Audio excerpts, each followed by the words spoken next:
চলিহাৰ বিৰুদ্ধে মানহানি গোচৰ ৰুজু কৰিছে অধিবক্তা ইমতিয়াজ হুছেইনে। যেটো এটা টক শ্ব'ত ইমতিয়াজ হুছেইনৰ বিৰুদ্ধে ইমতিয়াজ হুছেইনক বাংলাদেশী বুলি অভিহিত কৰিছিলে শৃংখল চলিহা, আৰু তাৰ বিৰুদ্ধে এতিয়া ওলাই আহিছে আৰু মানহানি গোচৰ ৰুজু কৰা হৈছে শৃংখল চলিহাৰ বিৰুদ্ধে। জনাই আছো যেটো বিপদত পৰিছে এবাৰ বীৰ লাচিত খানাৰ নেতা শৃংখল চলিহাৰ বিৰুদ্ধে অপৰাধী ইতিমধ্যে মানহানি গোচৰ কৰিছে অধিবক্তা ইমতিয়াজ হুছেইনে। কামৰূপ জিলা মুখ্য ন্যায়িক দণ্ডাধীশৰ আদালতত গোচৰ ৰুজু কৰিছে অধিবক্তা ইমতিয়াজ হুছেইনে। সংবাদ মাধ্যমৰ এটা টক শ্ব'ত যিহেতু ইমতিয়াজ হুছেইনক বাংলাদেশী বুলি মন্তব্য কৰিছিলে শৃংখল চলিহাই, আৰু ইমতিয়াজ হুছেইন এগৰাকী আমচুৰ কাৰ্যকৰী সভাপতি বুলি জানিব পৰা গৈছে।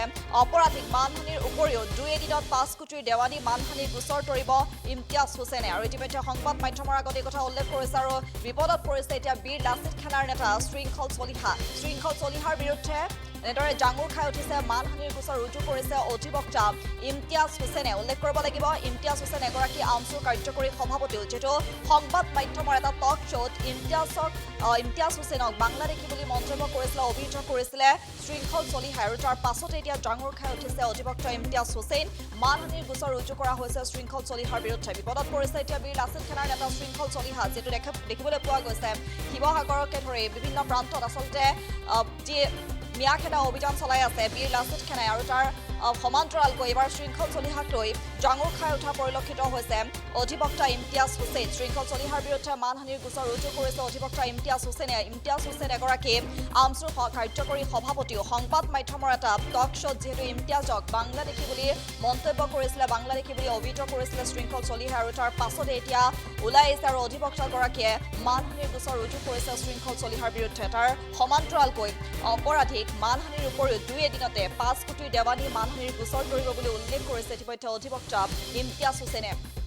যিহেতু এতিয়া চাৰিওদিশে দেখা গৈছে যে মিয়াখেদাও যি অভিযান চলি আছে, বীৰ লাচিত খানাই যি প্ৰতিবাদ সাব্যস্ত কৰি আছে, মিয়া ধৰি যি আবদ্ধ কৰি উভতাই পঠিওৱা হৈছে, তাৰ সমান্তৰালকৈ বীৰ লাচিত খানাৰ নেতা শৃংখল চলিহাই বিভিন্ন ধৰণৰ সময়ত বিভিন্ন ধৰণৰ আচলতে মন্তব্য প্ৰকাশ কৰিছিলে বা সংবাদ মাধ্যমৰ এটা টক শ্ব'ত অধিবক্তা ইমতিয়াজ হুছেইনক যিহেতু বাংলাদেশী বুলি অভিহিত কৰিছিলে, বাংলাদেশী বুলি মন্তব্য কৰিছিলে, আৰু তাৰ পাছতে এতিয়া অধিবক্তা ইমতিয়াজ হুছেইনে শৃংখল চলিহাৰ বিৰুদ্ধে মানহানিৰ গোচৰ ৰুজু কৰিছে, যাৰ পৰিপ্ৰেক্ষিতত এক প্ৰকাৰে ক'বলৈ গ'লে বিপদত পৰিছে বীৰ লাচিত খানাৰ নেতা শৃংখল চলিহা, যিটো ইমতিয়াজ হুছেইন এগৰাকী আমচুৰ কাৰ্যকৰী সভাপতিও, আৰু সংবাদ মাধ্যমৰ এটা টক শ্ব'ত ইমতিয়াজ হুছেইনক বাংলাদেশী বুলি আচলতে অভিহিত কৰিছিলে শৃংখল চলিহা, আৰু তাৰ পিছতে এতিয়া মানহানিৰ গোচৰ ৰুজু কৰিছে অধিবক্তা ইমতিয়াজ হুছেইনে। অপৰাধীক মানহানিৰ উপৰিও 2 এদিনতে 5 কোটিৰ দেৱানী মানহানিৰ গোচৰ তৰিব বুলি উল্লেখ কৰিছে ইমতিয়াজ হুছেইনে।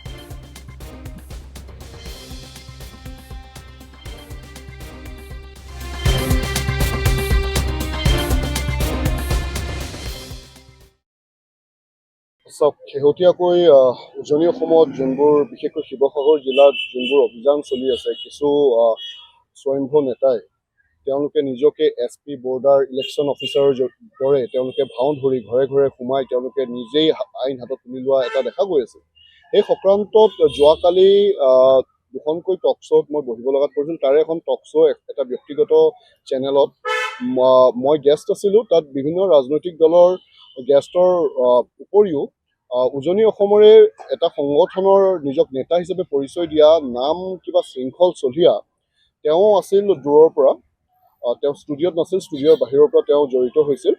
আৰু সেই ক্ষেত্ৰত যেতিয়া মডাৰেটৰে এংকাৰে আৰম্ভণি কৰে শ্ব'টো আৰম্ভণি কৰাৰ পাছত মোক ক'বলৈ দিয়া হ'ল, আৰু মই সম্পূৰ্ণৰূপে শালীনতা বজাই আইনসংগতভাৱে যিখিনি কথা মই ক'ব লাগে, আৰু যি হিচাপে আইনৰ বিৰুদ্ধে গৈ ৰুল অফ লক আণ্ডাৰমাইন কৰা হৈছে, কনষ্টিটিউচনেল চুপ্ৰিমেচিক তেওঁলোকে আপহেল কৰিবলৈ পৰা নাই জিলা প্ৰশাসনে, আৰু যিসকল লোকে আজি নিজক তেওঁলোকে আইন হাতত তুলি লৈ নিজক SP বৰ্ডাৰ বা ইলেকশ্যন অফিচাৰ হিচাপে তেওঁলোকে পৰিচয় দিবলৈ চেষ্টা কৰিছে, এনেধৰণৰ বিশৃংখলতা যদি সমাজখনত চলি থাকে তেতিয়াহ'লে দেশৰ সম্পূৰ্ণ আইন ব্যৱস্থাৰ বাবে এইটো ভাবুকি স্বৰূপ।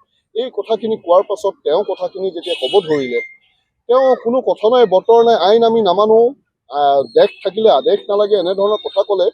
আৰু তাৰ পাছত হঠাৎ কথা এটা কৈ দিলে যে বাংলাদেশে আমাক আইন শিকাব আহিছে।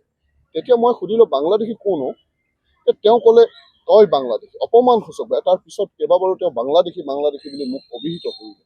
এতিয়া কথা হ'ল, মই আজি 10 বছৰ ধৰি এইখন গুৱাহাটী উচ্চ ন্যায়ালয়ত মই প্ৰেক্টিচ কৰি আছোঁ, আৰু মোৰ নামৰ পিছফালে অকল হুছেইন থকাৰ বাবে, নামৰ আগফালে মহম্মদ থকাৰ বাবে মোক বাংলাদেশী হিচাপে অভিহিত কৰি মোক জনমানসক যিখিনি মোক অপমানিত কৰা হৈছে, যিখিনি ডিফেম কৰা হৈছে, আৰু মোৰ ওপৰত যি এটা ভুৱা অভিযোগ তোলা হৈছে, এইটো সম্পূৰ্ণৰূপে বেআইনী আৰু আইনৰ বিৰুদ্ধে হয় এই গোটেই কথাখিনি।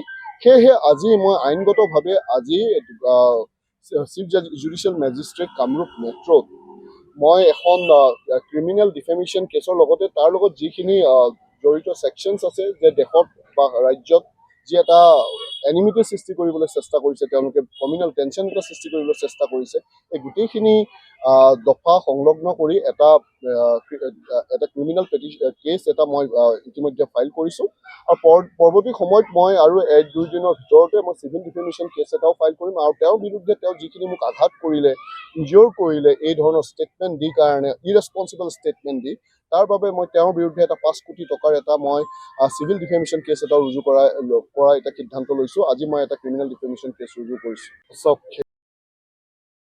যিকোনো খবৰৰ বাবে যোগাযোগ কৰক 7099017330 লগতে 7099017110 নম্বৰত।